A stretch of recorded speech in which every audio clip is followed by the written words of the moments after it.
instructor for like 40 years, right? He's an old school dude.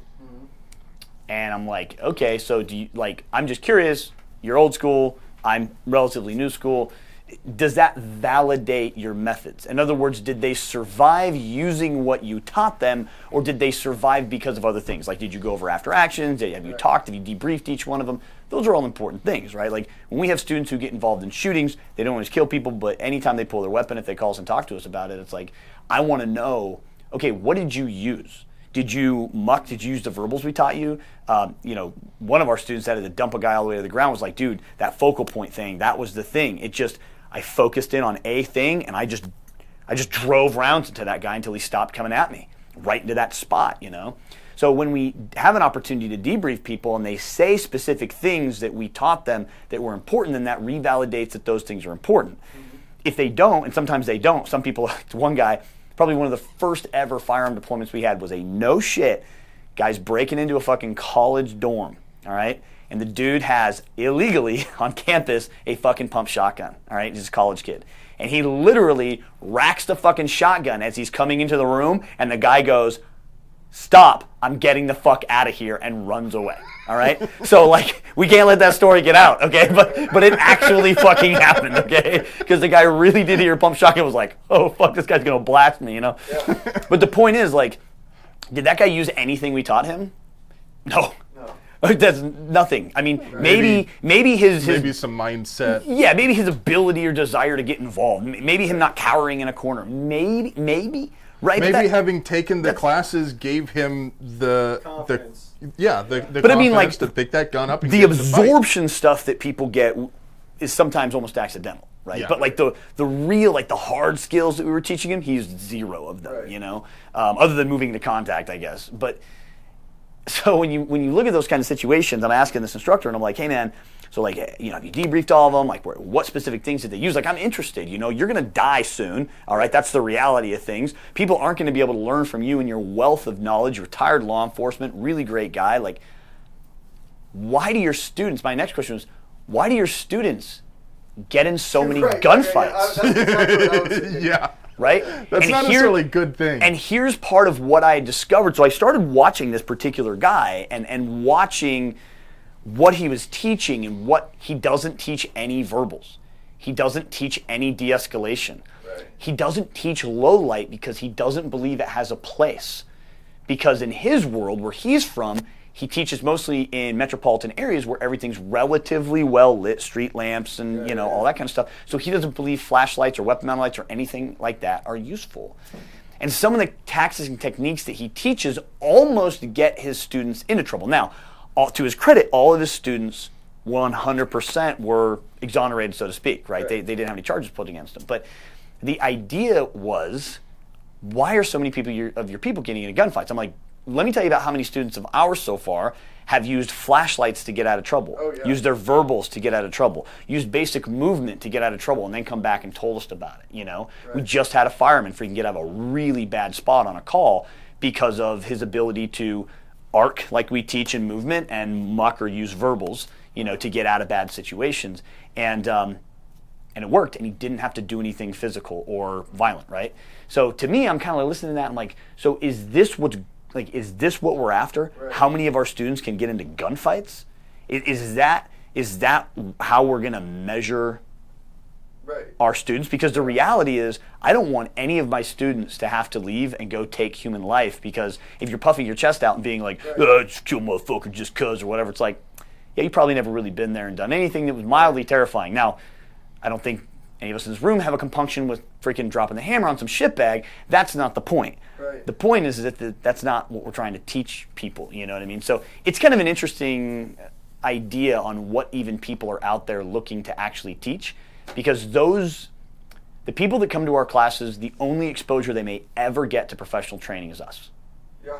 The only exposure they may get to the ideas of, and I'm using big fucking quotes here, ex-military guys or whatever, the only exposure they may get to guys like us teaching this kind of stuff is us. They may never go take another class. They may never really practice that much. They may never really train that much more.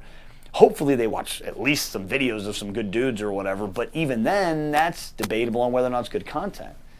Yeah. So I'm going to say something that sounds like like I'm trying to big dick. Sure. But like it's actually kind of upside down. So I was an infantryman. I deployed to Afghanistan as a radar repairman, but while I was downrange, I had the pleasure of taking some carbine classes from some of the ODA guys and a pistol class from an FBI guy. No shit, there was an FBI guy at one of the FOBs I was at. Oh, just all kinds of alphabet boys over the FOBs. Right? Well, it kind of blew my mind. I was Yeah. like, what the shit are you doing here? But It's a good fucking question, actually.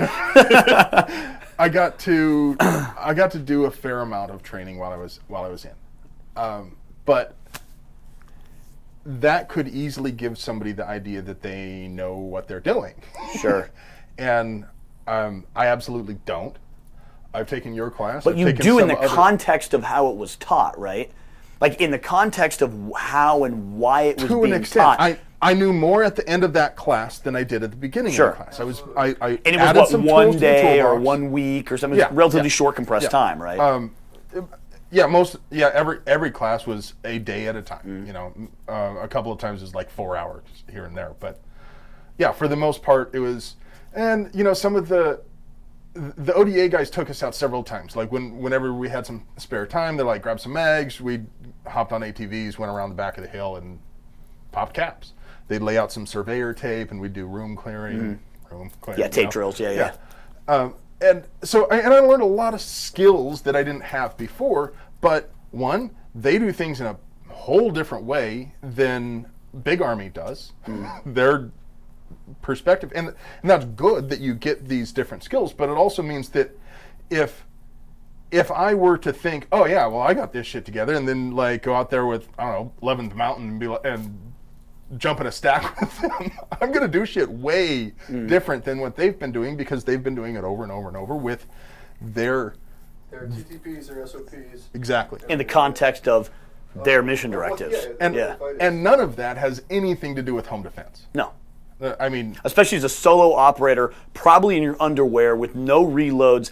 Maybe you have a plate carrier on. Maybe. yeah, I'm Right. definitely gonna reloading. Right. Check. Standing! Yeah, exactly. No. No one's doing that. No. And people in the forums are like, well, you need to hole up in your bedroom and point the gun at the door, and that's all you have to do. I don't need a training class for that. I'm like, that's great that you live by yourself. Sure. But I have a family, and my Right. kids are at the other end of the house. If somebody kicks in the door, I have to get to my kids. Yeah, sure, they probably don't mean any harm to my kids, but when I'm rolling the dice on that, I have to get to the kids. But If the kids are here's at the problem with house, thinking about it means that. I have to clear the whole freaking house. Here's the problem though with that, man. They just kicked in your fucking door in the middle of the night on a probably known occupied structure. They're not showing up with the six-pack to watch the game Exactly. with me. So what are they capable of? We know they're capable of at least that and more. What's the and more? I don't know. They had an intent. They had I don't know what that other thing is. That's why we I have don't the want to guns know what it is. and 30 rounds, right? Because I don't know. I have 30 understanding bullet points of what we can explain my intentions are here. I don't know what their bullet points are going to be. I know what mine are going to be. Yeah. So I think that's probably one of the biggest obstacles we come up against, in not just home defense but self-defense in general and training stuff, is that people project their reality or how they think of life, limb, the fight, whatever, onto their opposition, saying our complete other side, right? The anti-gun, make love not war types, right? Like in that world, those folks are like, well, we can talk people out of this. We can we can reason with them. If we weren't violent to them, they wouldn't be violent to us. Like they have such a skewed perception of what the other side is thinking, because the other side has morals, ethics, and values. They have a job. They have all the same things we have. It's just a complete opposite scale. Their job is to take, whereas our job is to make, right? Their understanding of violence is from usually a very young age, and it's a very visceral understanding where they witnessed violence, they were involved in violence, they've probably been victims of violence, they've definitely perpetrated violence at this point. Their language is violence, and so that's how they speak. It's not an abnormal thing to them to watch someone knock a woman around, a man to knock a woman around. It's not unusual for them to watch someone stab someone else because they disagree with where they grew up or whatever. Like, that's not unusual to them. If the three of us were sitting at the bar tonight having a beer and someone jumps up and was like, "You're from Brooklyn, fuck you," and started stabbing the guy, we would be like, "Oh my God, are you kidding me?" Yeah. There are certain neighborhoods where that was just like, just turn your head and don't watch so that you don't have to be a witness to the cops later. Like, these people, they've been involved with law enforcement. They've been through the process, they've been arrested, they've been through the justice system, they've been incarcerated, they know what that looks like, they know what that feels like, and now they've made a number of other decisions that have led to this point where whether you're standing and confronting them in a parking lot or standing in your underwear in a living room confronting them, in your doorway, like, all of their decisions have led them to this point of doing something that you wouldn't ever even think about doing. Like, the person who takes it upon themselves to be a law-abiding citizen, purchase a firearm, legally own all this, and et cetera, right? Who's standing there in their home ready to defend their home against, an invader, that person has not even made a 100th of the poor choices that this person coming in has made. So for us to think, I can reason with this person, they're probably not here, I'll just point my gun at them, or once I shine 1,000 lumens in their face, or once they see a red laser on their chest, or once they hear the pump action shotgun, or whatever, like whatever bullshit that people want to try to put into their own heads to try to convince themselves that when the fight happens, they're going to be able to avoid it. That's the biggest problem. Is that when the fight happens, you're in it. Well, just like they've made a bunch of decisions that got them there, we've made a bunch of decisions leading up to that point. Sure. I chose to put a security door on the outside of my main entrance so that it'll take him a little longer to get in. So he'll have to go through a window and cut his ass up a little bit. Mm-hmm. I've chosen to procure a rifle and some training. That both of us have made a lot of choices, and hopefully my choices have been better than his choices. And what I'd like to do, if it's okay with you, sure, is I'd like to talk about some of those choices, some of the decisions that we make in setting up primarily a home defense rifle. And if you're willing, I would like you to tell them why an AR-15 is the very best home defense weapon that you can get. Well, to start, just before that, very briefly, you mentioned something like, a good security door and cameras and things like that. One of the best things that you can do is understand how structural defense works, right? So if you look at the 4 Ds of structural defense, which are, deter, right? Don't do things that make someone not want to mess with you, right? Detect, if they're going to mess with you, let's see them or detect them early.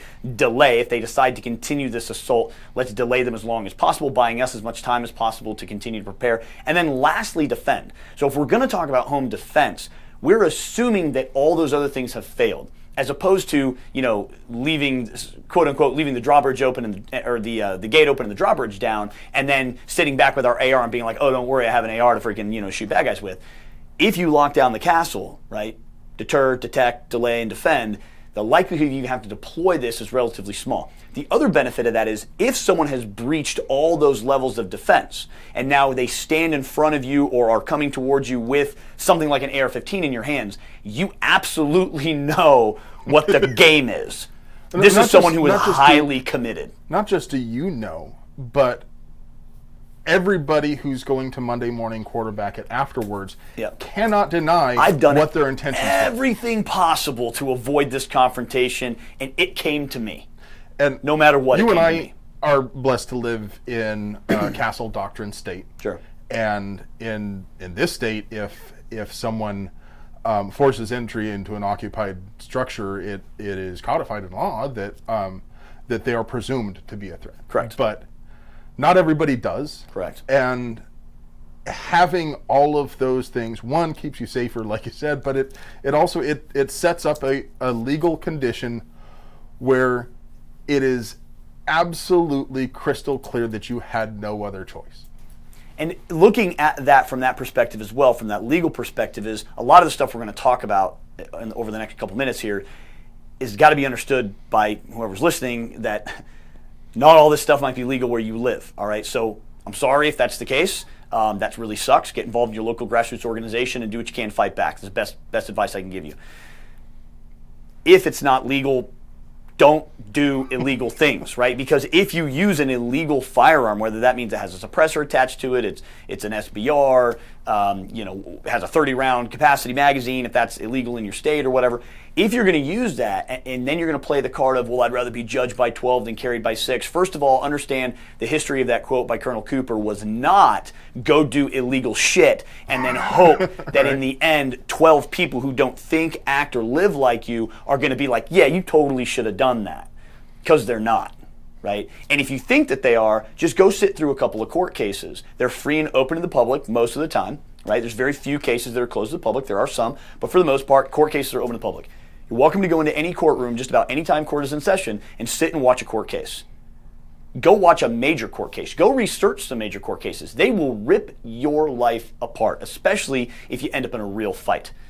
So making a bad choice beforehand, like you said, the decisions we made beforehand are going to help us be successful throughout this entire engagement, right? Which means the structural defense part, okay, they've gotten through that. Now we have to defend against a person trying to harm us. Now we potentially have to defend against the state trying to prosecute us. We need to make sure all our ducks are in a row. So as we're talking about this equipment, really important people understand not everything we're going to talk about might be legal in your state. So really make sure you check your own laws, your own local laws, be knowledgeable, right? Yeah. Why is an AR-15 appropriate or really good for home defense? There's a couple of reasons. My personal reason is it can be modified and accessorized, again, within law, right? Just about any possible way you could want it. So it's easy for me to build a 7.5-inch suppressed AR pistol these days, right, with a brace on it that is lightweight, minimal recoil. I can shoot it inside the home without worrying about being deaf or blind afterwards. It's easily manageable. Put a 20 or 30 round magazine in there if you want, and you have a really easy to run gun. Now if I got to hand that to a kid or someone smaller than me and say, hey, here's the tool I need you to defend this doorway with, or here's a tool I need you to help me out with, or God forbid something happens to me and my kid tries to make the escape and finds me crumpled in a heap at the bottom of the stairs and has to pick up my gun and continue to defend. I mean, look, man, stranger things have happened. So if my smallest of kids can pick up this gun and utilize it, I'd rather that. And a pistol, even though it's smaller, lighter weight, is not as easy or really as intuitive to aim and fire as a carbine is, especially with a very, very minimal amount of training, right? So that's a benefit. It's just the kind of accessorization or modification of the gun. Are you John Wick? I'm not John Wick. I am not John Wick. I'm definitely not All John right, Wick. I am not. I like to think I'm better looking than Keanu Reeves, but I'm definitely not John Wick. No. I can't defend against 15 home invaders, right? Doing that sort of stuff with the pistol, that really incredibly fast and accurate against a moving target who's also trying to murder you, sure, is incredibly difficult with any weapon, and anything that makes it a little easier, like a rifle or long braced pistol, I'm taking it.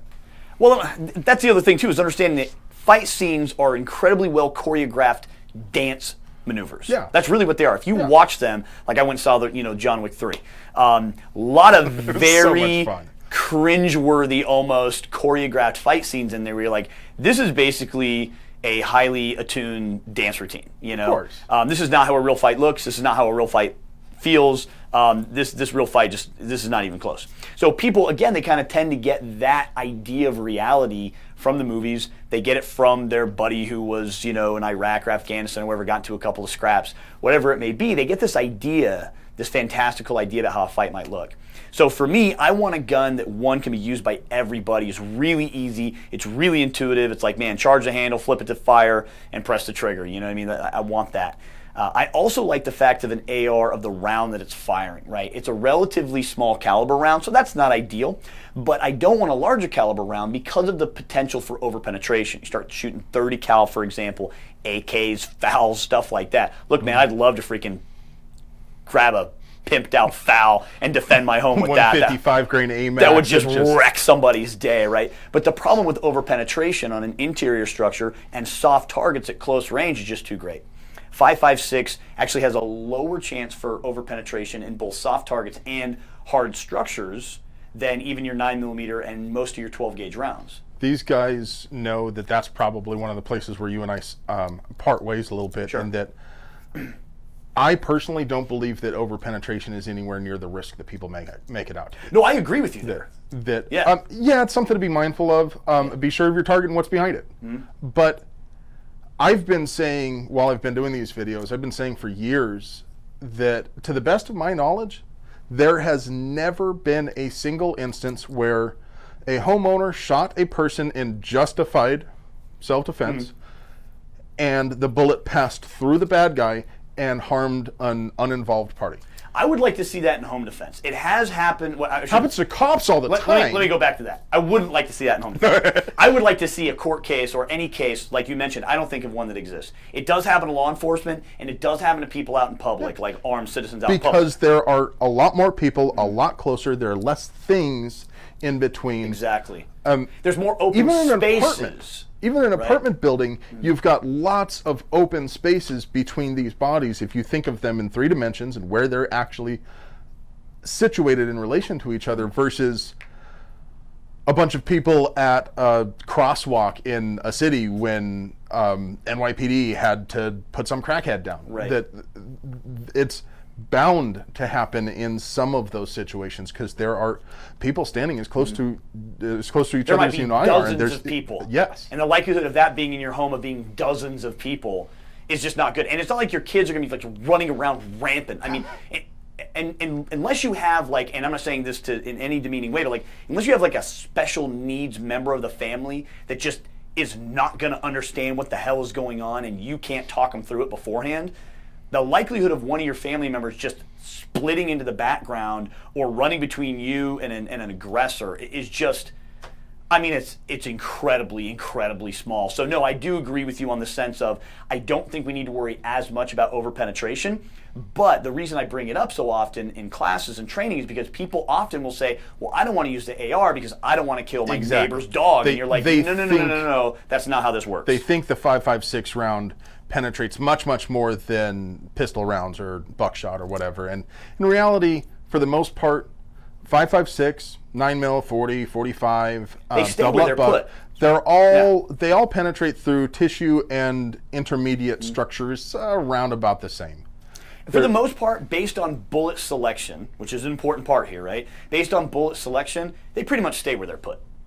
You know, mostly. But I think that that's an advantage to at least get across to people, because most people are like, oh no, I don't want an AR for home defense because of these problems. Yeah. I like the increased lethality of rifle rounds. Right? Absolutely. If I'm going to shoot somebody, it's not because I want them to have an extended stay in the hospital, right?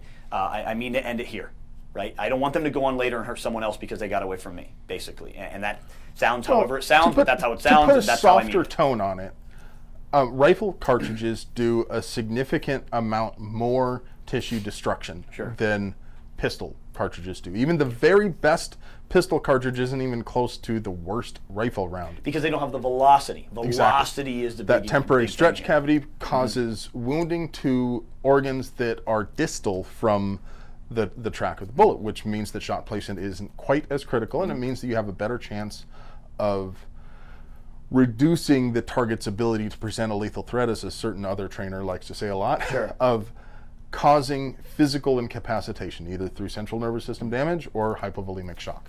And one of the things we often say with like pistols and rifles, and a lot of times people will say like, my pistol is to fight my way to my rifle. I'm like, bro, if you're fighting your way to a rifle, you're in a whole other kind of freaking situation. So whatever gun you pick up with, that's likely to be the gun. Don't fight to the rifle. Fight to the radio so you can call for fire. Exactly. It's like, no, you don't need to be fighting to your rifle. But probably in a home defense situation, the gun you start the fight with is going to be the gun you end the fight with, right? Yeah. So the rifle gives me the capability to end the fight faster, more efficiently, and even though from a training perspective we are very big on marksmanship and hit accountability, you're going to struggle with that when everyone's moving and no one wants to get shot and it's dark and you're scared and you're underwear and you're not on a square range somewhere shooting at a paper target. So the likelihood of you missing or maybe not getting very good hits is definitely there. So the hits I do get, I need them to be as effective as possible. I'm going to have that with a rifle round.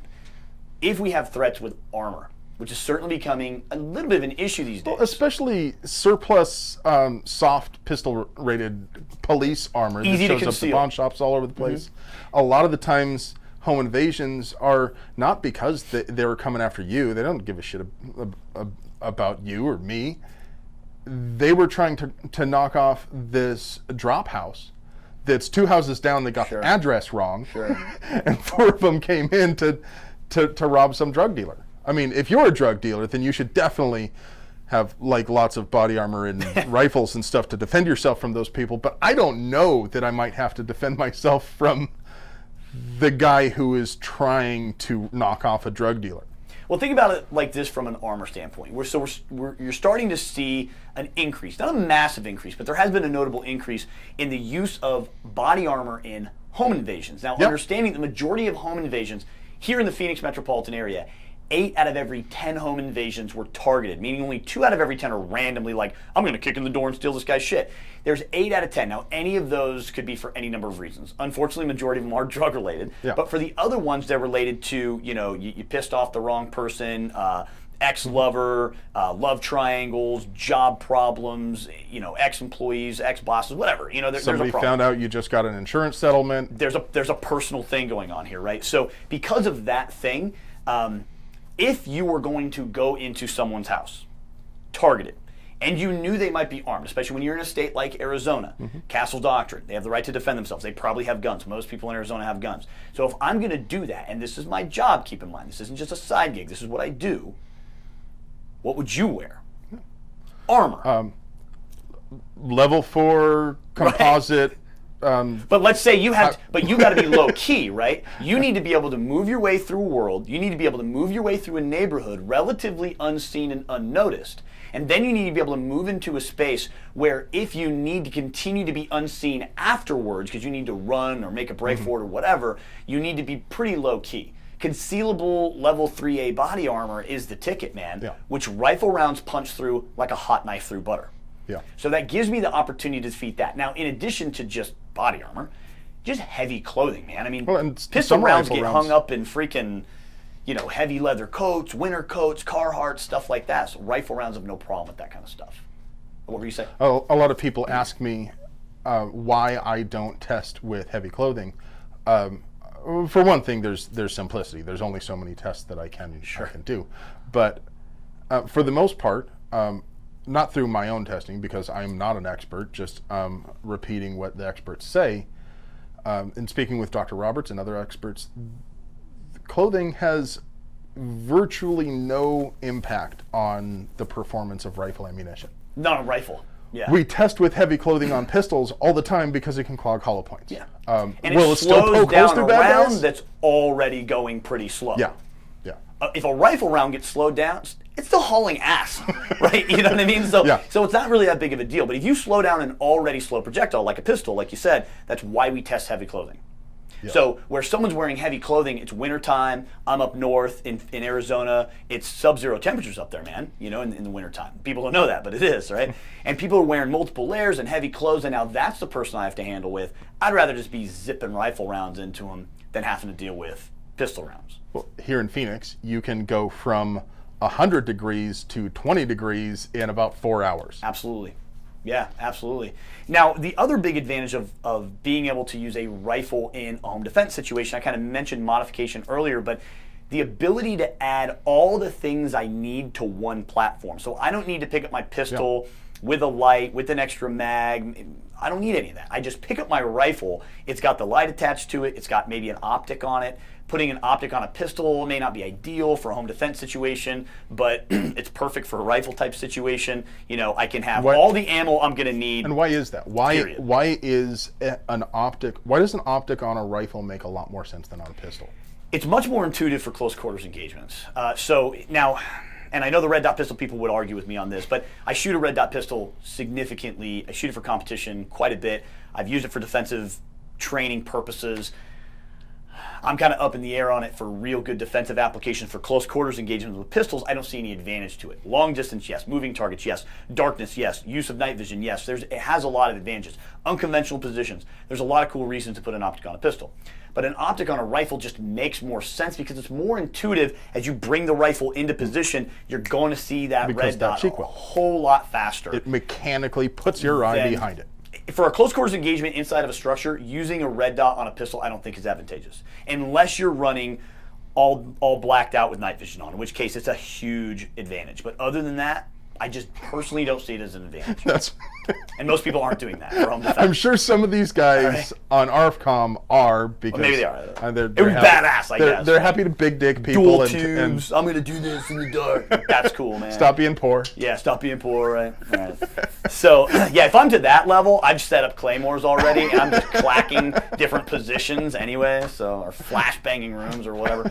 But, So that to me, those are some of the benefits. I mean, yeah, there's other benefits too, but those are some of the kind of key points. My biggest reason for the AR is its simplicity and its ability modified. You know, it's really easy to set it up. If I want to set up exactly the way I want to for me and my family, for me and my roommates, whatever it may be, I can set it up. And I can have one gun that does all the jobs. Like for a long time, I had one AR, and before I got into the industry, so to speak, I had one rifle, really.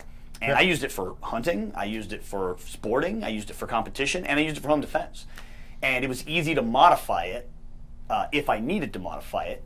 It was easy to modify it for those. I could on and off with optics, on and off with a suppressor, whatever it may be. But it was a really easy tool for me to have one gun for all these purposes. So to me, again, just because you can modify it exactly the way you need it, I think it's probably the biggest benefit of home defense. Absolutely. So I want to pick your brain a little bit about, and the title of this video is the top 5 accessories for a home defense rifle. Before we get into that, you and I were talking off camera a little bit about what you consider to be the baseline for a person to defend themselves, either with a pistol or a rifle. And you wrote some nifty stuff here on the dry erase board. Yeah, I did do some math. So talk us through what do we got here? We've got the 1,000. That's 1,000 quatlus or whatever, right? Yes, 1,000 euros. 1,000 Venezuelan dollars, whatever they're calling those. All right. I don't know if that word now, but so if you could talk us through this, you've got on the top line. You don't fucking know. On the top line, you've got $200 for a pistol. Yes. Because there are a variety of not great, but serviceable guns that you can get. Load the ammo, rack the slide, pull the trigger, go bang. Close quarters engagements. Canik, Taurus, yeah. Police trade-ins. Yeah. Some people are never like, fuck this guy. They're already clicking off. They're like, I didn't want to hear this shit. Here's the reality, dude. A Taurus will kill you just as dead as your freaking Night Hawk or whatever, right? More people are killed with cheap guns than expensive ones. More people are killed with cheap, shitty, I would never own that internet commando gun. More people are killed with those guns every single day than all the freaking tricked out Gucci Glock. No one's killed with those guns. Unless you're John Wick, no one is killing anyone with those guns. So chill the hell out when you talk about, the idea, and I'm not saying you, but anybody, about the idea of like, oh, you have to spend all this money to have like a good tool. It's like, no, you don't. And when people say things like, well, like in AR world, they'd be like, yeah, well, we want mil-spec this, mil-spec. It's like, dude, understand that is the lowest possible spec that you could look at. I pride myself and value myself, honestly, more than mil-spec, right? Once having been part of the mil-spec world, I value myself more than mil-spec. So my gun is going to be more or better than quote-unquote mil-spec. So when people start looking at prices and values, yeah, I mean, we have a $200 pistol, right? Basically, the idea is this: $1,000. If I had $1,000, $200 in a pistol. Okay. $200 in 1,000 rounds, roughly, for 9mm. Okay. About $480 or so for 2 solid days of training with a really good organization. That should get you in. Do you happen to know of a good organization that you could get some training like that at? We do, yeah. So, We'll put links in the description and all that. We do know Glen runs independence training. do have a pretty good place, but and look, here's the reality. That's the part where you're supposed to plug yourself. Yeah, independence training is pretty fucking cool, all right? But here's the idea: is that there's a lot of good people in this industry. Now, there's a lot of bullshit artists too, so you got to be careful. But there's a lot of good guys in the industry, man. I would happily freaking put up another whiteboard here and write down all my guys in the industry that are badass freaking instructors that you should go train with. So don't think that. I always want to make sure that people don't get the perception that I'm like, yeah, independence training, we're really good. We are really good, by the way. We've been in business long enough to know we're really good. But not only are we good, but we're good enough that we're not threatened by other people. And we have a great network all across the country of people. So if you can't get to us, and you can't bring us to you because we do travel all over, let us know, man. We will happily help you find the right people so that you're not spending your money on some idiot or whatever. If you can't or don't know how to identify good trainers in your area, email Glen. Happy to help. We'll put his contact information in the description. He'll get you squared away. Yeah, happy to help. So about $480 or so bucks for a good solid 2 days of training. Figure about $100 for a holster and a mag carrier, good Kydex or whatever. You could obviously get something less expensive. All this stuff you might even be able to get cheaper. And about 20 bucks for an extra mag. That was $1,000. It's a nice round number, right? So for $1,000, you could do all that, and you could be set up with a decent pistol, but the tools, you'd probably still have about 500 rounds or so left over after a good 2 days of training, maybe a little bit less, but somewhere around there. You'd have a great holster, a great mag carrier, plenty of mags to work with, and a solid base of knowledge and training to where you could then say, okay, I've got this pistol. I know it's not the best, but by God, it's going to get the job done. Now I know what to save for. Now I know the equipment I want. Now I know the limitations of my gear, and I can actually go out. Like, for me, the best thing a student can do is go out and find the limitations to their gear and work that gear until the limitations are the thing that are stopping them. Yeah. Then take the money and invest in something better. Now, if you have the money straight out of the gate and you're like, dude, money is no problem for me, then yeah, buy the best, still work to that limitation, but you're less likely to find it for the most part. Even if money's no object, there's still not a best for a lot of things. No. Is the best a Glock, HK, SIG, or Walther? Maybe. Well, Maybe. here's the thing, man. There's three of us standing in this room right now that all have our rifles set up differently. Yeah. And we're all experienced guys, so if there was a way to do it, at least the three of us would have figured it out, right? If there was a best round, we all use different ammunition in our guns, for God's sakes. Like, we set up our pistols differently. We carry our pistols differently. We have our guns set up differently. If there was a way to do it, if it was some special forces, Navy SEAL, Ranger, badass, infantry, law enforcement, whatever, cool guy, alphabet freaking agency way that was like, this is the way, we would do it that way. We would all get together in this industry and say, this is the way to do it. Yeah. But that way does not exist. It is what is in best taking for the you. Classes, right? You see what's working for those other students. Yeah. So you show up with that high point. Yeah. And you see, you have the opportunity to see the guy next to you running a SIG and the guy next to you on the other side running a Glock, and you see where he's got his mags. You see what issues he's running into. Maybe the guy with the SIG is struggling with that first double action trigger pull or something like that, and it lets you, even if you don't have time to shoot all of their guns, it lets you have a little bit of a perspective on what's going to work better for you and your personal preferences. Well, one of the things you just mentioned was maybe you have the chance to shoot their guns, right? And so if you go to high quality training, high quality trainers typically attract high quality clients. And those high quality clients, if you're doing a break and you're sitting there with your $200, $300 pistol, whatever, they know, dude, this dude spent everything he had to buy this gear and come to this class. They're gonna, I will tell you straight out, they will not talk shit on you like all these internet queers will. All right, they are not gonna do that. All right, at a class where they put down their money and you put down your money, you are equal to them, right? And they may have better gear, but the likelihood that you go, hey man, I'm just trying to get into this thing, I got this thing, I know it's not the best, I'm really trying to figure out what my next step is. If I load up your mag during a break, during lunch, after class, whatever, of course, coordinate it with the instructor or whoever the range master is or whatever, do you mind if I shoot your pistol? Dude, I can't even think of any time I've ever heard that question asked in one of my classes as an instructor or a class I've attended as a student where someone was like, no way. Like, I've never heard that happen. It's usually the opposite. It's usually the opposite. People are like, oh, here's my gun and my ammo, and yeah, check this out, man, check this out. Yeah, go ahead, shoot it, man. There's nothing more that we like as gear guys than watching other people enjoy our gear. We're like, yeah, you're damn right, it's the best. You know what I mean? Like, that's what we want. We want someone to recognize that we've got the right thing going on. So if someone does that, yeah, you're probably going to be pretty likely to let them do it. Yeah, it's a little bit of validation, absolutely. Yeah. So then beyond that training class, holster, mag carrier, extra mag, you've got plenty of stuff. So now I've got a pistol. I got 16 hours of really good training, hopefully with a good high quality instructor. I have probably fired 500 or 600, maybe more rounds than that. Maybe I've shot damn near close to the full 1,000 rounds in 2 days. Really depends on who you train with. Yeah. Some people shoot a lot. Some people, if you were to take like a 2-day handgun class from us, you're probably going to fire about 700 rounds. So maybe 600 to 700. So you're probably going to come home with, we'll say, 300 to 400 rounds. That's enough rounds now to go out and on a good, controlled training regimen. That'll last you months of good training because you're relatively low round count when you're actually validating live fire if you're doing your dry practice appropriately. Dry fire. Now I've got my good holster, I've got a good carrier, I've got an extra mag. Dude, I am set. And now it's up to me to push this gun, whatever it was that I could afford, to the limit to where I hit the wall and say, I'm being limited by this thing. Now it's time to save up my shekels and get something a little bit better.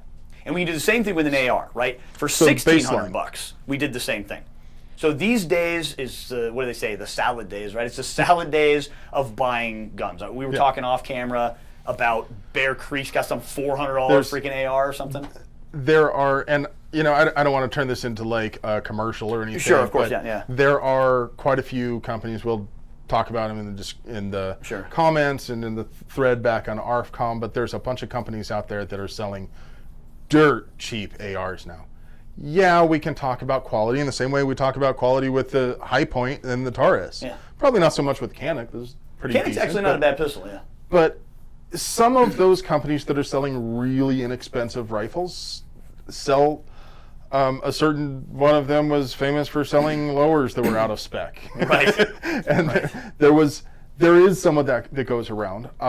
You do have to do your research, but by and large, a rifle that's already put together by another company should run out of the box, and if it doesn't, even these lower end companies, they're going to take it back. They're going to put it together right. And honestly, if you did have to do it yourself, it's usually something simple like the gas key wasn't staked, or maybe they used the improper extractor spring or something really simple that's pretty easy to get running again. And so. And the $1,200 rifles, the $1,500 rifles, trust me, they are not immune to it. I've sent back we've had 2 high-end guns shit the bed, brand new out of the box, less than 500 rounds down the barrel in the first day of class. We've had 2 of those things shit the bed in the last 6 months. They're not immune. High-end guns are not immune. The main thing that the high-end guns do is that they throw out a lot more stuff in their quality control process. There are parts that didn't meet their standards. So the probability of getting a lemon is a little bit low, but it happens. The quality of parts is going to be better. The longevity of parts is going to be better. The longevity of barrels is going to be better. The likelihood that everything is going to work together. The higher level of accuracy, reliability. I am not poo-pooing high-end guns. I primarily run high-end guns. So I'm not saying... But most of that isn't going to matter in the 3 rounds that you fire in home defense. Probably not. So it's like if you're on a budget and you're like, man, I am trying to get the most I can out of my money, which most people are. Instead of just listening to the internet hordes going like, oh, you got to go buy this and go buy that and stop being poor and blah, blah, blah, and $3,000, $4,000 later, you have this badass gun but no knowledge on how to use it, and now you're like, shit, now I can't afford training. Who needs to go be poor somewhere else? The guy with this sick-ass Daniel Defense with an ACOG and a Surefire who's never taken any professional training or used to be in the military. Right, right. Or the guy with a Bushmaster and a Streamlight, rubber banded to it, you know. Which, by the way, back in the day is the only freaking way we knew how to do shit. That's old school. You know what? If you had a hose clamp on your gun, goddamn good for you, because I've been there, man. Yeah, scope rings. You got yourself some 1-inch Weaver scope rings.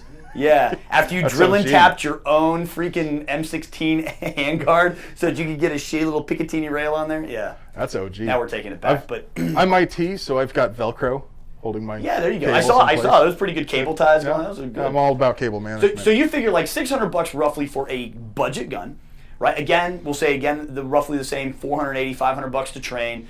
$300 for 1,000 rounds of ammo. About $40 will get you 3 mags or less, right? Look, these days you can get mags stupid $10 cheap. P mags all over the place. But we're just throwing out some kind of rough numbers here, right? About $100 a little for a bit decent more light. for the ammo for the same 1,000 rounds than you would for pistol. More than you are for 9 pistol, mil, whatever. yeah. A little bit less for mags.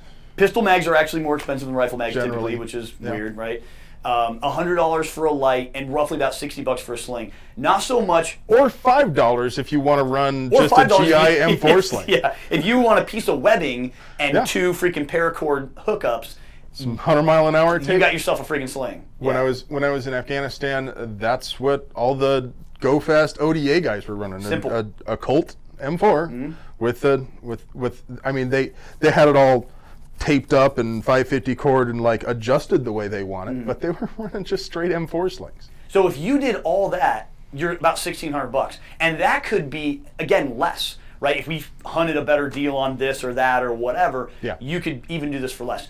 The idea isn't that look, if you have $3,000 to go dump on a gun and it ain't no big deal, then go buy the best gun, best optic, best light. Go get all that stuff. That's fine, right? If you've got the expendable income. But not everybody's going to have that. And the idea that you should have to have that in order to be up to the standards of home defense is ridiculous, man. So it's like $1,600 for an AR setup, $1,000 for a pistol setup, and those prices include 2 days of training with ammo left over to train with and a relatively decent setup. Now, in that carbine world, we're also talking to put a irons finer there. point on it. Glenn doesn't like sell this package or something. Oh yeah. I'm not selling this package. He's not like No. trying to sell you buy our. No, this is just a baseline of you do this, this, and this. This is about how much it ought to cost you for the baseline pistol or rifle home defense. This was just some math we put together before starting the video. We were just kind of talking off camera, and I was like, hold on a second, what if we did this? And just kind of some basic math. But so Glenn and I both put together our respective lists of what we consider to be the top 5 accessories for a home defense rifle, and I'd like to step through them. Yeah, let's do it. Because we agreed on it. We didn't commiserate beforehand. No, we did not. Although I did know a little bit. I cheated a little bit, and then I attended your class, so I know a little bit about what you had in mind. Most of this stuff lines up. We're going to start at number 5. Okay, number 5. I put an optic at number 5. I did not say iron sights because, in my opinion, some sighting system is part of a rifle. It's not a rifle unless it has a sight Sighting on system. it. So the next accessory that you would add to it would be an optic. My reasoning for that is it makes you faster, especially in lower light. And that's it. Like at stupid close range inside of this room, which is, most probably... The majority of home defense engagements are probably going to happen out here. About this, maybe twice as far away as the longest distance in this room. That's about it. You don't need sights so much. Not really. I mean, if you've done a lot of reflexive fire. But. Exactly. That if you've done a lot of reflexive fire, the rifle comes up. If that front sight base is somewhere on here, you can press that trigger. Red dot is somewhere in here. If that whatever optic if the thing guy's is somewhere inside in here, the hole. Right. The great thing about the EOTech, if the dude's in the hole, press the trigger. Yeah. Right. So when I say that the optic makes you a little faster, I mean in a very minimal way. And if you have to take a shot at a very small target, if that guy popped off a couple of rounds at you and he went and around a corner and his ankle's sticking out and that's the shot you have. You have a low percentage hit. Yeah, you're a little quicker, a little more precise with the optic, but I don't want people watching this to think that the optic is very important for a rifle. That's why it's number 5 on my list. Do you concur, or do you think that an optic should be a little higher? Optic is only number 4 on my list. Okay. So I mean, it's not close. Yeah, we're pretty close there. I mean, so number 5 on my list is ammo. I think too many people spend too much time debating ammunition selection. It's got to be on my list because you said, hey, top 5 things you definitely have to have for a home defense gun. Ammo's got to be on there, but ammo selection is more like, look, man, pick a bullet that kills people. The end. I agree to an extent. Now, I'm kind of known for being an ammo nerd. That's a big part of what Sure, I do, of is I do course. the gel testing. Yeah. Between good ammo, and there's a shit ton Tons of of it. really good ammo for 5.56. Tons of it, yeah. One of the reasons that is a great choice for home defense is Absolutely. there's so many good choices. But between the choices in good ammo, there's not a lot of difference. They all perform really well. There are dozens of loads that have a very short neck, lots of temporary stretch cavity, lots of expansion and or fragmentation, Good and barrier adequate penetration, good weight retention. But some of the not so great ammo is really not so great. That is true. There's some 62 grain 223 pressure full metal jacket out there. It doesn't frag or expand or anything. The only wounding mechanism it has is yaw, which makes it just barely slightly better than pistol ammo at that rate. So I put ammo at second place on my list because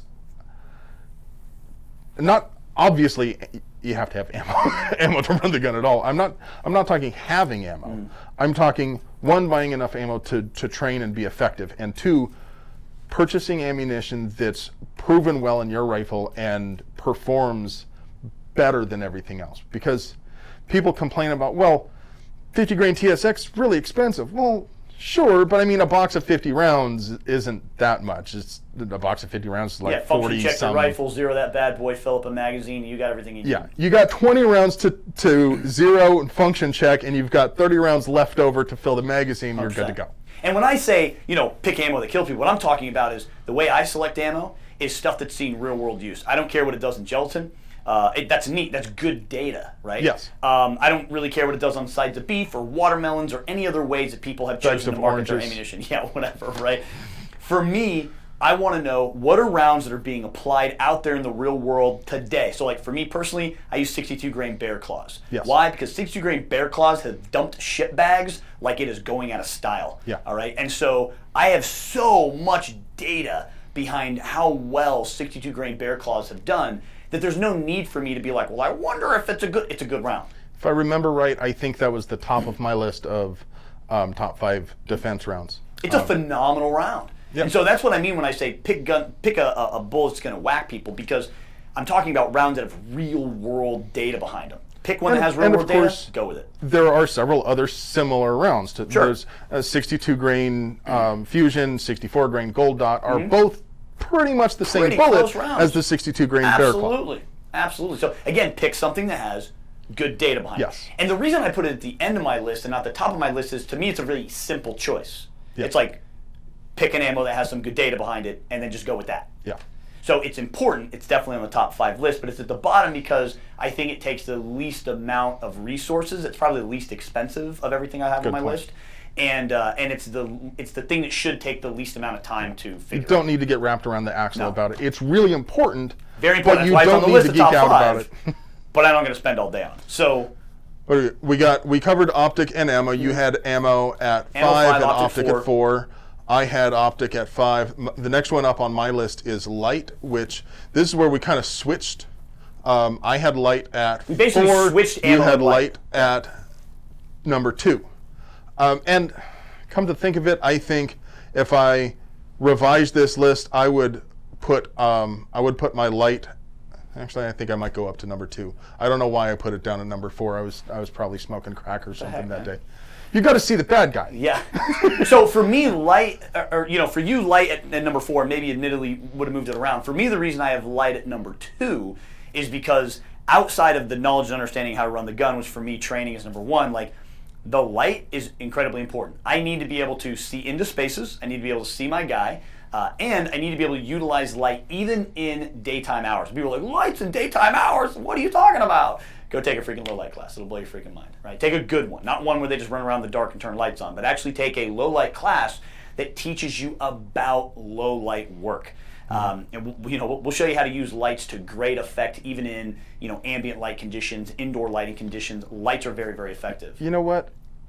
If you will, I'd like you to unpack that a little bit, because one of the things that we hear from douchebags on the forums all the time is, well, The reason I have a pistol for home defense is so that I can use my hand-operated light that and way not I'm not have to pointing point. my muzzle at something I don't want to Exactly. destroy. And again, those are people who don't understand how lights are being operated. So Thank you. if I move into a space with my gun at a high port, which is normally how I'm going to move into a space, unless I'm specifically looking at coming into a space to cover somebody with a muzzle, i.e. I'm hunting humans, right? Knowing that everything I care about is behind me, my team is behind me, my tribe is behind me, my family's behind me, whatever it is, and everybody's behind me, then yes, the muzzle will be forward because everything unknown to me at that point deserves a muzzle in my home, right? Now, if everything in front of me doesn't deserve a muzzle because I haven't accounted for all my tribe yet, then I'm probably going to be at a ported position, which still gives me a great capability to snap a rifle down and into place, but also illuminating my light, impacting a ceiling without giving away my position, helps me to illuminate an entire space. And then if something needs more immediate light, there's a shadowy area or something like that, I may have to redivert the light a little bit more towards that space. I'm not walking around with my gun and light up. That's poor tactics. There's too many movies. Too many movies. That's bit poor tactics. With lots of particulates in the air, so you can see the beam. Really wicked, that looks awesome. really cool. That is so dope. Totally stupid. But what color is the ceiling? It's white. I mean, you get a lot of splash off of even these brilliant orange walls. Freaking mirrors, and that's another thing too. Is people start talking about like, well, how many lumens? It's like, to unpack it just a little bit. Lumens is a measurement of light at the bulb. It is not the measurement of light that's being thrown. That's candela, and that's an entirely different measurement. So when you're looking at the light, you need to look at what kind of beam it's projecting. Because if you have a 1,000 lumen beam that's projecting in an actual beam, laser. It's going to be a laser beam because it's meant to go out 300 or 400 yards, and now you're in a building and you can literally see 5 feet of freaking space. So you need the right kind of beam. You need the right kind of reflector, which means you need the right kind of light, and that's knowledge about lights. I don't give a damn what special ops, alphabet, whatever group is running any kind of light. What do I need in my space? For me, I want the brightest light possible with the largest flood possible. Because if I'm turning this on, it's because I can't see. So I want super bright, really flashing light. People are like, what about it hits the wall and then it blinds you? That is all bullshit. All right, just try it, man. Just try it. Take your brightest light, walk into the bathroom, shine it in the mirror. If you're dead, I'll pay for your funeral. All right, if it just knocks you out, I'll take care of that. All right, just have your widow freaking email me or whatever. It's not gonna happen. You'll be like this. Oh damn! I don't like that. So then, what should you do? Stop doing that. It's not going to totally. As soon as that light comes on, it already robs you of whatever natural night vision or capabilities you had anyway. Unless you're doing something hokey like closing your firing eye, like it's some kind of trip flare or Which something. Which is too much to think about in a situation like that. If you are high ready like you teach, or low ready like a lot of us have habits, either way, that splash is going to be plenty to illuminate what's going on around you. No, you're not pointing a light at something until you decide to point it at. You're not pointing the rifle at something until you decide to point it. You're not pointing the rifle at something. With an appropriate light, you don't need to point it at every single thing to see every single thing. So that, and a lot of that just breaks down to people not having an appropriate level of training or understanding how lights actually work or how they're actually supposed to be utilizing lights because they think I have to point the light at the thing in order to see it, which isn't true. And of course, that doesn't mean that, if you happen to actually have pants on and a handheld light, of course you could do that also. Sure, you can deploy. Yeah, you could deploy a handheld alongside a rifle. It's a shitty technique, but it's possible. You could. If you're really wrapped around the axle about that, you can.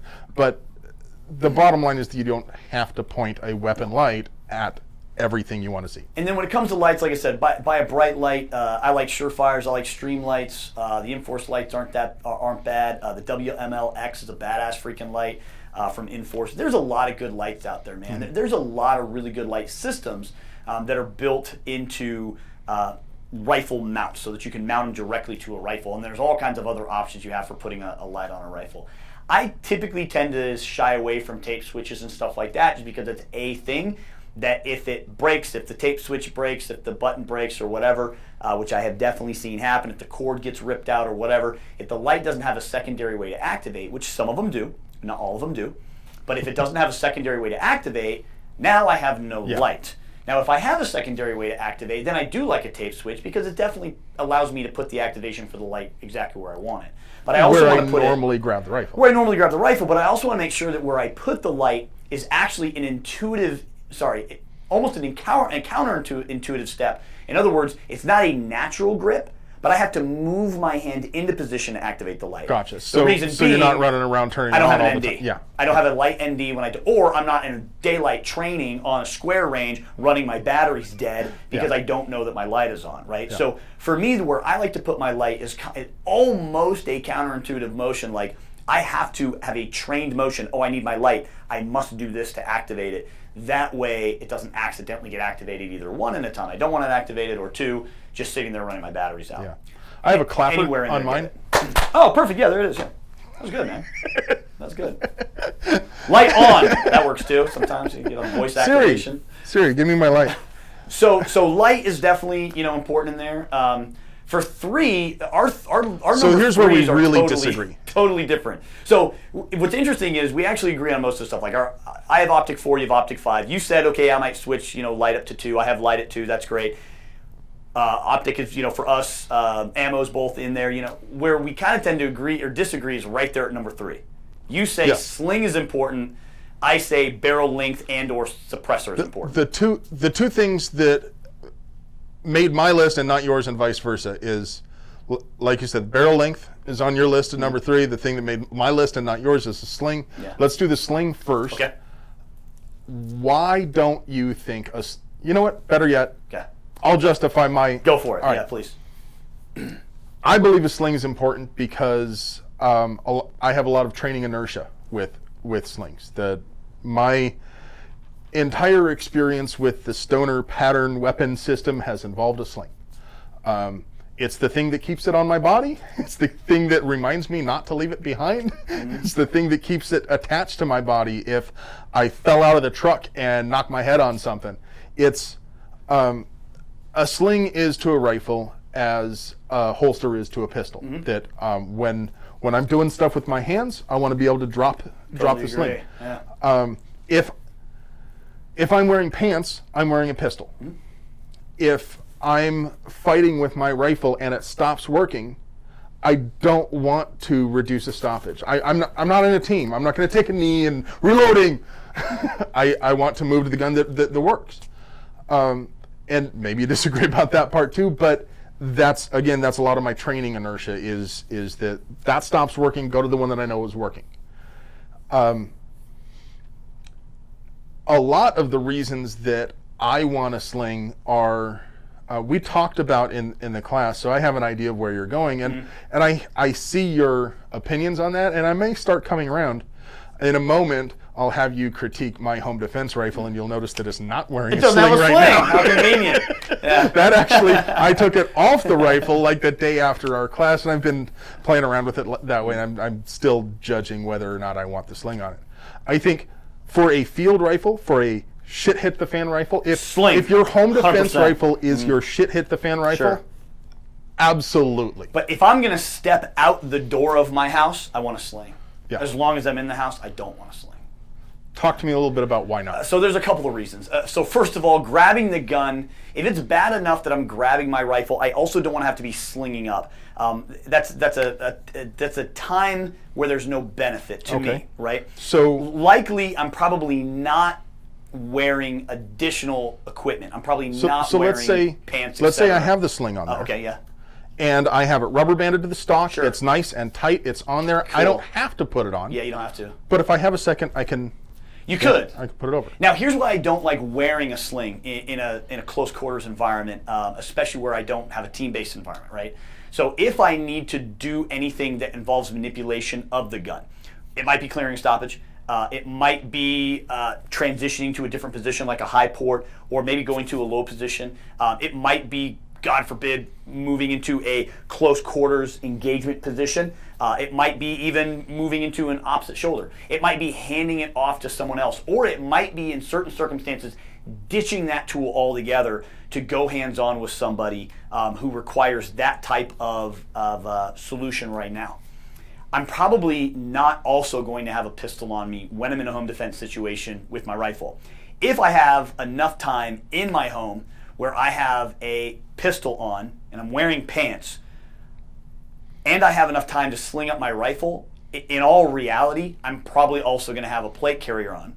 I'm probably also going to have my freaking bumpy on, all right? I'm probably also going to be like fighting Russians, fucking Wolverines. All right, you know what I mean? Because it's not realistic to me in my situation. It's not realistic to me that I'm going to have an opportunity to have multiple systems where I would transition to a secondary. If somebody's working on my door, I'll go grab a rifle. But if they're working on my door, I'm not going to put a PC on. I'm not going to.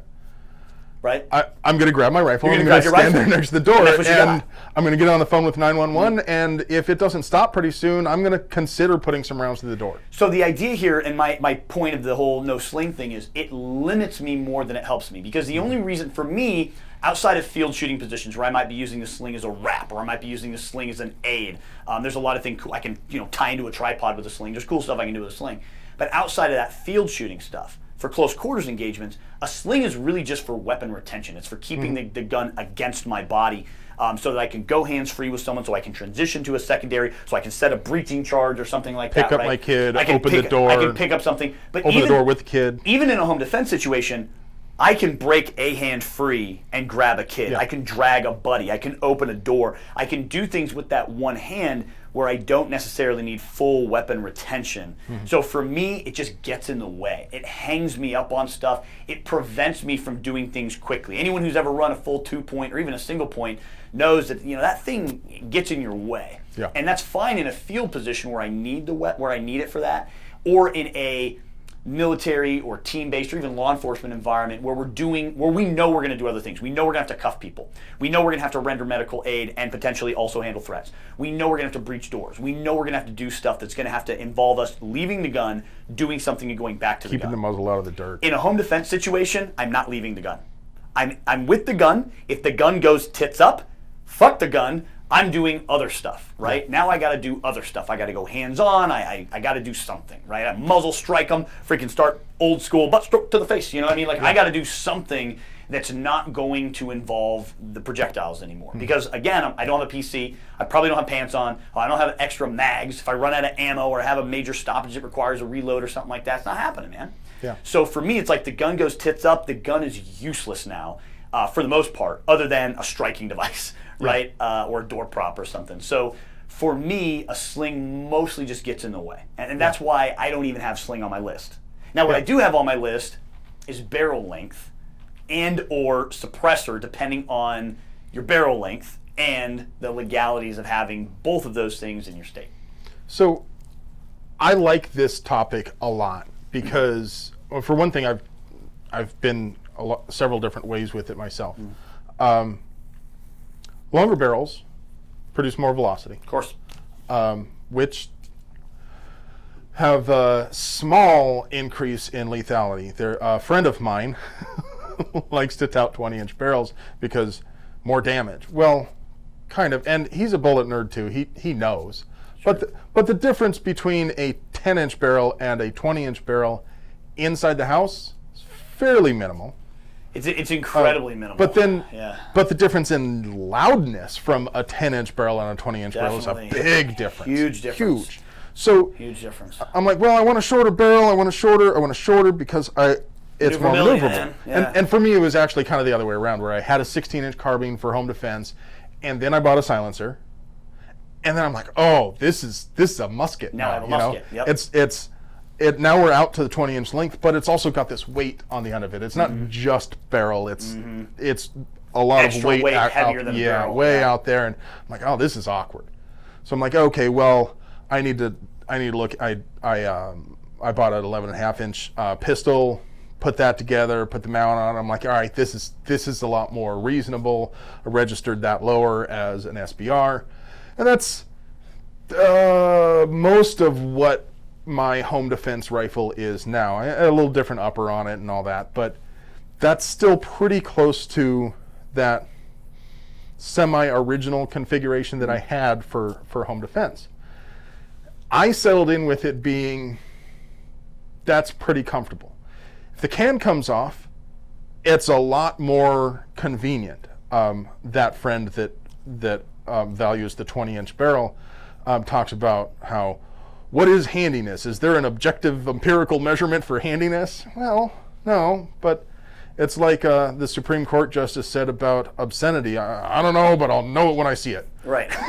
Right. You know what handiness is. It feels handier, and you could probably get on a clock and prove that you could come out of a vehicle faster with a short-barreled rifle. Yeah. But as far as like hosing targets inside your house, the 20-inch, the 10-inch, they're going to be pretty close. So what do you mean when you say a short barrel and a suppressor? Do you mean a short barrel so you can get a suppressor on it like I did? Or do you mean one or the other? I mean, if you're going to have a short barrel, you need to suppress it.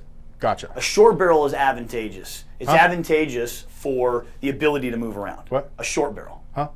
Because if you don't use it, you're going to be deaf as shit if you use it inside a house, right? Yeah. Which is, anyone who's ever been in an environment where they've shot a gun inside a house. Back in the days for the military, didn't really give too much of a shit about us shooting stuff inside a house without hearing protection on. There was a thing where suppressors are very advantageous really only from me running a short barrel. Because if I have that 16, 18, 20-inch barrel, and now I put that 6-inch freaking can on it that weighs a pound or 2 pounds, now it's like, dude, you have a musket. Forget it. It's not advantageous. That's great on the range. It's great for a DMR. Great for hunting, great for long-range shooting, great for those applications, not good for home defense. In home defense situation where I have an SBR or a short-barreled rifle or an AR pistol these days, the advantage of having that smaller length is, again, reduced weight, allows me to hand it off to someone else. If I hand it to my kid, who might be smaller than me, they are going to have a hard time holding up a 16, 18, 20-inch long gun, less of a hard time holding up a 10, 11, 12-inch gun. So that's going to be advantageous. Yeah. The downside of those shorter barrels, right, is they're freaking loud. So you have to choose the right type of muzzle devices for them. I mean, don't put a compensator on your freaking 10.5-inch gun. Right? Fat break. Yeah, no fat breaks. Get yourself a good, well-made flash hider. It's going to reduce the overall percussion, one. And two, if you can and it's legal and you can afford it, etc., put a suppressor on that bad boy. Don't worry, it's legally articulable. Some people worry about that. What's that going to make me look like an assassin? I'm like, no, it's not. Yeah. It's legally articulable. There's documentable cases. It's fine. Regardless of what the president recently said about it, okay? We could get way out into the weeds about scary stuff on a gun. Sure. There's a certain gun rag author that has scared people out of using effective tools because he's selling advertising. Might be bad for your legal defense. He's testified it in court. But you know what? The examples that guy used to scare people out of using effective weapons were way off the baseline. There was Gary Fadden here in Arizona shot a man with a 10 millimeter. But he was hiking out in the vicinity of like Sholo. There's nobody else around. Back then, the law put the burden of proof on the person who used deadly force, and there was no way for him to prove that it was justified, so he went to prison. Right. Yes, they talked about the 10 millimeter in his trial, but the reason he went to prison is because our law was effed up, and he had to prove that he did the right thing. There was a guy. I said Gary Fadden. You meant Harold Fish. I meant Harold Fish. Gary Fadden used an AC-556 to defend himself outside the HK factory. And yes, that AC-556 was made an issue of during the court, but the main thing that almost fried him was that he didn't let off the trigger, and as that biker spun around, one of the rounds grazed the biker's back, and the prosecuting attorney claimed that he had shot the biker in the back. Well, if that had been the case, if he had shot him in the back, that's not very justified. You can't shoot people in the back. I mean, in most circumstances. Unless they're a threat to somebody else, or unless you can articulate a reason that there's still a threat of grievous bodily harm or death. Generally speaking, yeah, that's a problem. It would be reasonable to make something of it in court.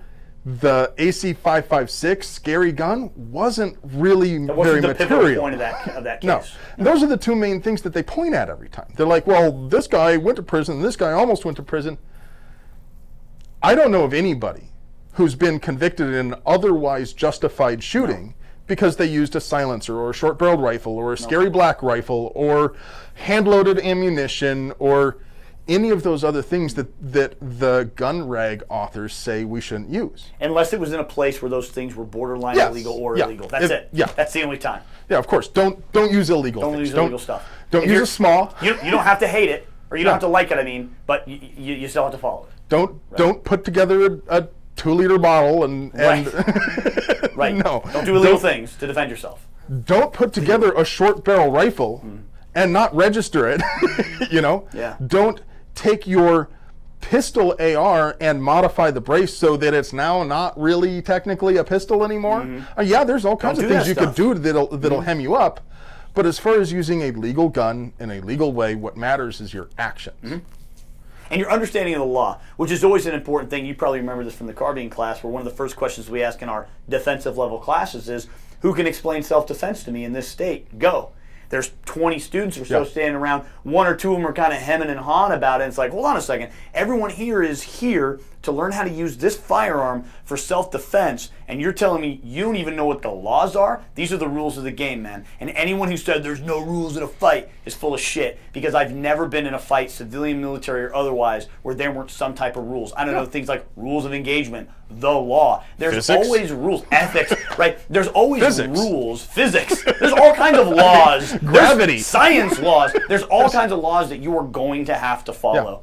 And all kinds of rules, that you're going to have to follow. So there are rules. Know what they are. Know what they are in your state. Know what you can legally do and can't do. Know what you can legally use and not use. And don't mess around with that, because in the event you actually have to do any of the stuff we're talking about here, your second level of self-defense is going to be defending yourself from potential prosecution. And we don't want to scare anybody out of that. Like you mentioned, that gun writer, who I know exactly what you're talking about, who kind of uses it to scare people out of it as a way to sell his training classes. But the idea here is that that's not what we're talking about.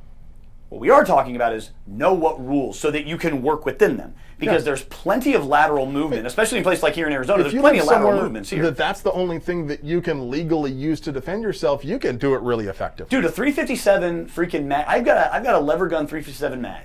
Holds 11 rounds in the pipe. My wife does too, a Rossi M92. I've got the same thing. Holy cow, is it fun to shoot, number one. Yeah. Shoots like a freaking 22 Magnum. And I can run that lever just bam, bam, bam, bam, bam. And you can deliver a ton of 357 mag on target. And that thing is legal. I actually take that gun with me to certain states that surround us where my other guns aren't legal, and that is. And it's 11 rounds of 357. It's not a pistol round anymore out of a 16-inch barrel.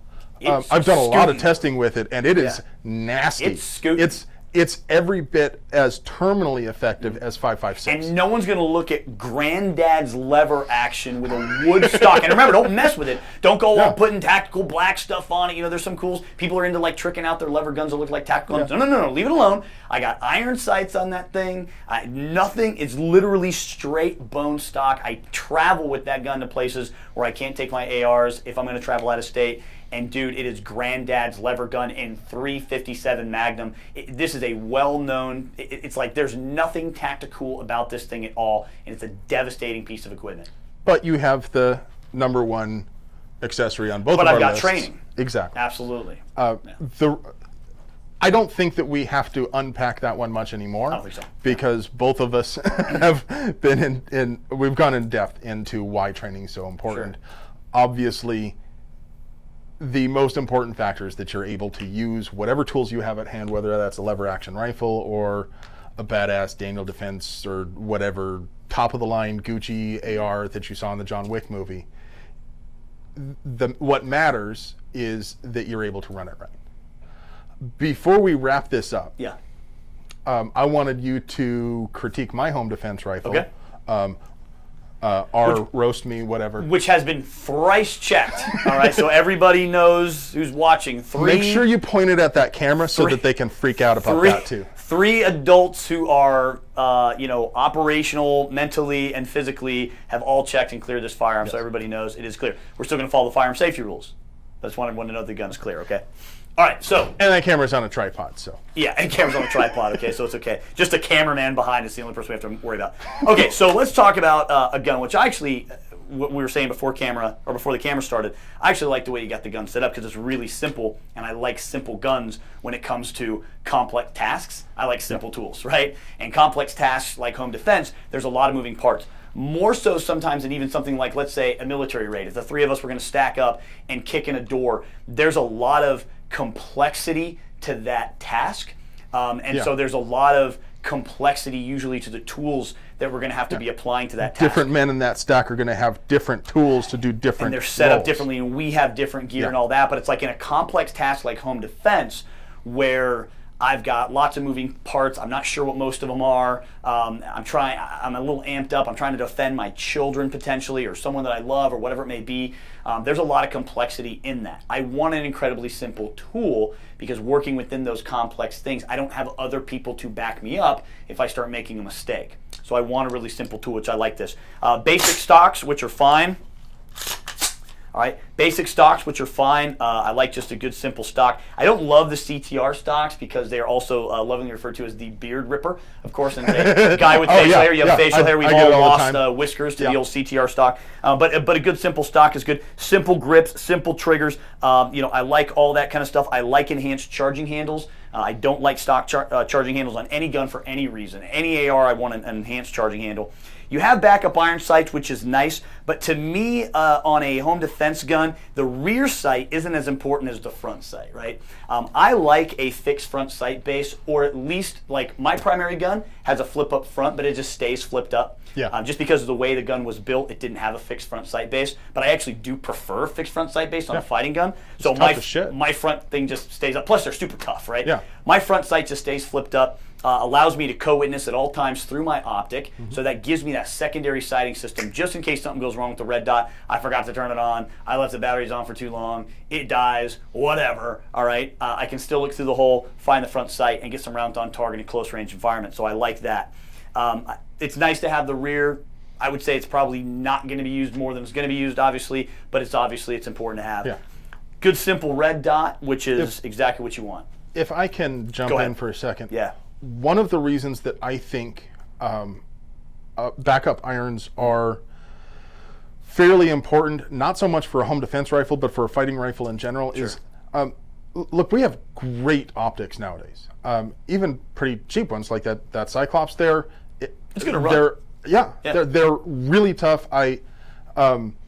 This video may come out or before or after, but I compared it to a TA-44, and in case that video comes out after this one, I won't give too many spoilers, but they were pretty comparable. It's a good optic. Yeah. So it's not because it could go down or battery die or whatever, but the one thing that'll take an optic out of a fight real easy is if there's mud, blood, that sort of crap on the lens. You can't see shit. Yep. You have to take it off. Yep. That's the main reason I think backup irons. Well, and from a fighting rifle perspective, again, if we're going to go into a field rifle, I like to have backup irons at all times. Inside, I'm not as concerned about. Yeah. If I'm setting this up for home defense only, now we go back to the one gun concept of I'm going to use this one gun for hunting, competition, recreation, training, and home defense. Yes, definitely want to have a set of sights on. Maybe not so much one gun, but that gun fills a lot of roles for me. Yeah. So if you have a multi-role gun, maybe that's a better way to say it. So again, simple handguard, fine. Gives you enough capability here to attach something like a nice light mount. Got the Surefire Scout, which is a good light. It is attached to a tape switch, which is fine. It's an easy activation. It's not my way of doing things. I don't like tape switches unless they have a backup secondary way to activate the light in case the tape switch gets ripped out. What the Scout does not. There are some that do. You can buy a different tail cap for it. You can buy a different tail cap that actually has a secondary button, so if the tape switch gets ripped off, you can hit the button, which I like. You've got a reduced barrel, 12 inches with a suppressor on it. So, like I mentioned before already, I'm a big fan of suppressors in home defense situations. I want to be able to hear and see afterwards. Yeah. It's very beneficial to me to be able to communicate potentially with somebody. That's a good point. With law enforcement, with first responders, with someone else who's in the home. I want to be able to easily communicate with them. And a suppressor is loud enough inside. Honestly, if you fire a suppressor off a 10, 11, 12-inch gun, it's actually pretty freaking loud. A lot of indoors, people it's loud. Misunderstand. 300 Blackout's gotten really popular lately, and people want to have a 300 Blackout shooting subsonics with a silencer because it's quiet. Sure. Well, no, the purpose for a can in the context of defense, not range use or hunting or whatever, is just, like you said, to be able to communicate with your family, first responders, to hear, drop the gun. Yep. I mean, the last thing, I mean, how shitty would that be that the guy breaks into your house, you drill him, okay, everything's good, everybody's safe, and immediately after, you don't have time to recover. There was a cop right around the corner. He came in, saw you, yelled. You're here. Yeah. You can't hear. Yeah, can't hear a damn thing because your 10.5-inch barrel is just ringing. He doesn't his ears. know you from Adam. That happened, right? What, like a month or two ago? Dude, it happens like once a year here in Phoenix. I swear, Phoenix PD, and this is not against them at all. I think Phoenix PD or some local, one of our PDs around here, seems to like smoke some innocent homeowner at least once a year. Not because the law enforcement is making the bad choice, but because the homeowner is like this with any variation of firearm they may have. And then they hear, drop the weapon, drop the weapon. They're like, no, I'm the good guy, right? And they turn towards law enforcement. They're like, nope, right? And they light them up. So it is definitely a problem. And so my ability to be able to hear and see afterwards is why I like suppressors indoors. Look, guns are loud enough outside. Stick them in a confined space. Even this office would be god-awful to fire 5, 6, 10 rounds at this gun. Even 3, whatever. It would just be awful. So to critique the gun overall, I mean, honestly, I really like the setup. There's nothing on here I would really change other than the light. I would like to have a secondary way to activate that light without the tape switch. And me personally, I probably wouldn't even run the tape switch. I'm not a fan of them for this. Now, start throwing, my lights and my lasers and my PECs and all that kind of stuff on there. Okay, now I want tape switches because that's easier and all that kind of stuff. Different context of gun. But for simple, easy, quick home defense, I like the tape switch. I have seen them fail. I have seen them get ripped off. It's just personally not my favorite. I like to have that secondary way. Other than that, you got a nice simple red dot. You got a backup fixed front sight base, which I like. Everything else on here is simple. You don't have anything too tricked out. You don't have anything too Gucci. This doesn't look out of place.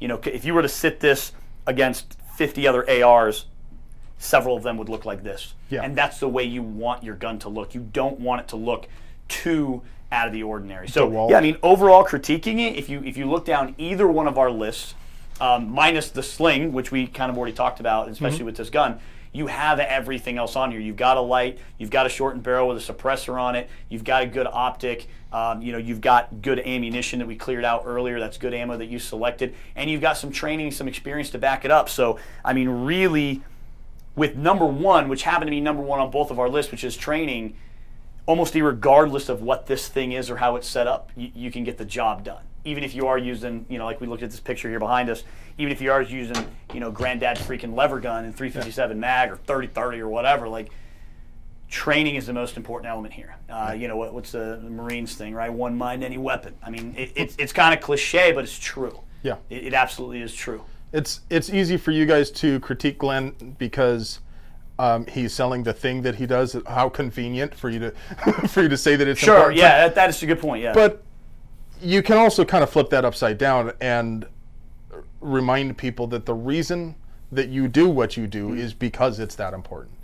It is, and really what's interesting too about training for me personally is I never got into training to really do a business. I like the education part of training. Yes. I got into training as a way to educate people, and I like teaching, I like education, I like the light bulb moment that I have with students, from whether it's a 9-year-old kid, a 30-year-old SWAT cop, or a 90-year-old lady who's shooting her dead husband's gun for the first time. I mean, I've had so many cool experiences over the last decade of teaching such a variety of people that for me it's that light bulb moment, it's the education that really drives me. That's what keeps me passionate about it. And yes, it is kind of convenient. I'm up here going, hey, train. But look, I'm not saying necessarily even train with me. Yeah, it'd be cool if you did. That's great, right? That's how we make a living. But train with good people. I'll happily give anybody a list of other great instructors that they can go learn from, good ones who are well vetted and understand. And well vetted, by the way, doesn't mean shit about their resume, right? Because you get a lot of instructors in this industry leaning hard on a resume. Well, back in the day, I did X, Y, Z. And it's like, cool story, bro, about what you used to do, but what do you do now? Like, how are you keeping that edge sharp? How are you maintaining those skills? What classes have you been to lately? What are you doing lately? How are you keeping up with modern SOPs and modern TTPs? Are you taking what you did, whatever that may have been, and putting it in the context of a home defense carbine? Because again, how the three of us may select to pick up a rifle and trick it out to go, run night raids for the next 6 months, and how we may do that so that we can defend our family in the middle of the night, is going to be a little bit different, because I need different things on each one of those tools. And so based on that, can the person you're going to take what their information, what their knowledge base is, and put it in context? You find yourself out there just running around with no shot accountability, doing stress fire exercises, was really just freaking injury factories, and just getting tired. And at the end of the day, you're sweating, you're tired, like, wow, I'm sweaty and tired. That was a good day of training. Was it? Was there a measurable standard? You know, my LT, we went out to the field, and we had some training scheduled for Saturday, and not really much on the schedule for Sunday. Battalion wanted us to sleep out in the field because that's what you do. And the LT's like, let's run through the qualification range and get back, get back home. Fuck that. He didn't want us sleeping out in the field if we got our training done. If we run through our tasks, let's get out of here. I want to sleep in the field. And he said something that's really stuck with me. He said, you can't train for suck. Right. Right. Like, I don't give a shit how many times you sleep on the cold hard ground. It's still the cold hard ground, and it's still going to suck every time you do it, and you're still going to get up sore. You didn't learn anything out of sleeping on the cold hard ground. Maybe you did in the FATS trainer. Maybe you learned something on the BRM range. Maybe you learned something in land nav, but you didn't learn anything sleeping on the ground. You slept on the ground because you had training scheduled tomorrow, and it's too expensive to ferry us back and forth. That's why. Right. This is a budgetary decision, yeah. Yeah. Well, the thing is, I've learned more about self-defense, combat, tactics, and survival post-military. Yeah. Than I ever learned in. And, absolutely. You guys. And how you apply it here is so wildly different. If you think that you don't need training because you were in the Army or Marine Corps, XYZ, whatever. If you were in the Air Force or Navy, you know you need training. Ouch. You just do. But if you were in the Army or the Marine Corps in a combat arms MOS and you think you don't need training because you were kicking in doors in Fallujah, so I know how to do this shit. Well, no. Well, for one thing, the skills are perishable. If that was 5-10 years ago, you don't really know how to do that anymore. You're probably not in the same physical condition you were. You're probably not in the same mindset you were. You're not in that constant up mindset of just go, go, go, go, go. Like, if you took any of the three of us in this room and just dropped us into that op routine again, I mean, it would be exhausting, man, because that's brutal. I'm not ready for that. You know what I mean? That's not what I do now. You know? And those skills that you learned out there are tuned for stacking up and doing the grunt thing in the grunt way, not desperately defending your life from a crackhead in your tidy whities. Right. It's just completely different skill. I mean, yes, there's a gun involved. And that's pretty much it. Yeah. Well, actually, they did everything in their underwear. They did whole ops in their underwear. But story time. You ever heard of the Gay Brigade? Well, I got teased by my chief warrant officer because we got rocketed, and I was on the early shift on the radar, so I'm sleeping. It's I don't know, it's not late. It's like 8-9 o'clock at night, but everybody else is still up. It's dark, but like probably shortly after sunset. Rockets come in, hit the wall. I don't know, 50 meters or so from my tent. I jump out of bed, I put on my K-pop, my IBA, grab my rifle, and slip my boots on. IBA, you just dated yourself. Keep going. That's absolutely true. And I report where I'm supposed to be. And I'm standing around, and I'm in my underwear. Everybody else is still dressed for the day because they're all winding down, and I'm the which of these soldiers doesn't belong? Which of these soldiers doing his own thing? Right. So, yeah. Beth's standing there with, I shouldn't say my last name on that. So edit that out. Yeah, I will. I'll have to remember to bleep that. Yeah, all the swear words, all the names. Well, that definitely. We don't want to get it demonetized. If it's all right with you, I think we'll do a wrap up, and then a couple I actually got to get blasted anyway. Bonus questions. If you don't mind, kick me in the dick. Bonus question, probably not going to be in the ARFCOM video. I'll probably put it on my channel. Okay. If you're wearing pants in your house, do you have a gun on? If I am wearing pants in my house, I always have a gun on. Awesome. A lot of people are like, well, why should I have to defend myself in my own house? Yeah. For me, it's more of a ritualistic, habitual thing than oh my God, someo's going to kick in the door. Well, no, I put my pants on, I put my belt on, I put my gun on. And when I take my pants off, I take my gun Cell off. phone out, gun off. And my gun goes into a secure, safe location. I mean, for me, it's more of a habitual thing. If I'm going to lay down on the couch with, watching movies with the kids or whatever, I'm still going to wear my pistol. Yeah. Until it starts digging and I start well see, cuddling with the that's wife. part of it though too. Is like for me, the way I wear my pistol and the pistol I've selected and the holster I've selected and the process I've gone through to make sure I have the right gear, it's not uncomfortable for me. Yeah. It's just uncomfortable enough that I'll never forget it's there. Right? If I'm all like laying over and like if I get in the right position, the rear sight will touch my belly fat a little bit. Oh yeah, it'll give you a good grind and let you know it's there. So wrap up. Is there anything else that you want to cover before we? I don't think so, man. We've put a shitload of material down. That's awesome. Glenn, thank you for having me. Thank you for adding tools to my toolbox. You're very welcome.